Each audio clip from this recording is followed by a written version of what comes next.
Now अवतरण 5 दिया गया है। There are 4 questions. प्रश्न नंबर 1, उपर्युक्त कथन कौन किससे कह रहा है, संदर्भ सहित लिखिए। तो उपर्युक्त कथन कौन कह रहा है? रमजान कह रहा है। किससे कह रहा है? अपने मित्र रसीला से कह रहा है। संदर्भ सहित लिखिए।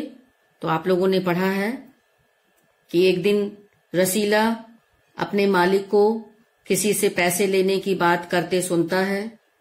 वह समझ जाता है कि अंदर घूस ली जा रही है और तब वह यह बात अपने मित्र रमजान को बताता है।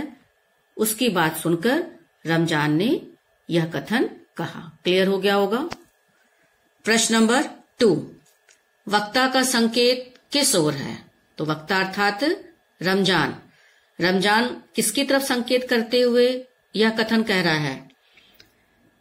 तो आप लोग लिख लीजिएगा कि वक्ता का संकेत इंजीनियर बाबू जगत सिंह और जिला मजिस्ट्रेट शेख सलीमुद्दीन की ओर है।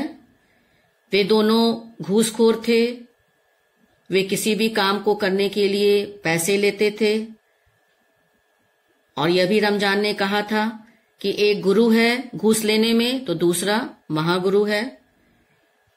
और उन दोनों की ओर संकेत करते हुए रमजान ने यह भी कहा कि उन्हें उनके गुनाहों का फल मिलेगा या नहीं ये तो सिर्फ भगवान जानते हैं, पर ऐसी ही कमाई की वजह से ये लोग बड़ी बड़ी कोठियों में रहते हैं। क्लियर हो गया होगा।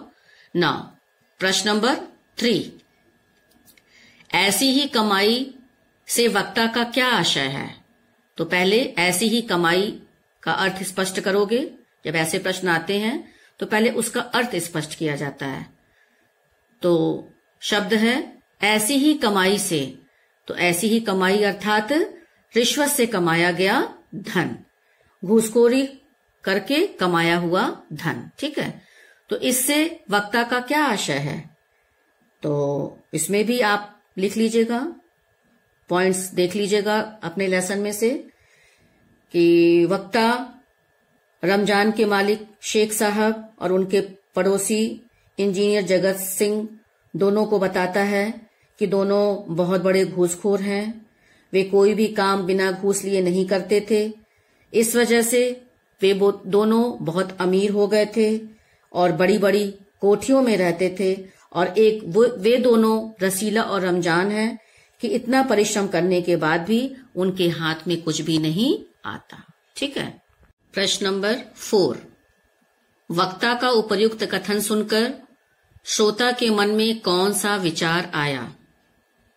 तो वक्ता अर्थात रमजान का उपर्युक्त कथन सुनकर श्रोता अर्थात रसीला के मन में विचार आया। आई थिंक पेज नंबर 7 में आपके दिया हुआ है। जो रसीला ने सोचा, जो उसके मन में विचार आया, उसको आप अपने शब्दों में लिख लीजिएगा कि उसके हाथों से सैकड़ों रुपए निकल गए पर उसका धर्म नहीं बिगड़ा। वह इंजीनियर साहब का घरेलू नौकर था। वह घर के हर छोटे बड़े काम किया करता था और अगर वह एक एक आना भी बचाता तो उसके पास काफी रकम जुड़ जाती, पर उसने कभी भी बेईमानी नहीं की और हमेशा अपने मालिक के प्रति ईमानदार बना रहा।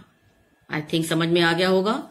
ये चारों प्रश्न पॉइंट्स बताया मैंने, आपको अपनी कॉपी में लिखना है।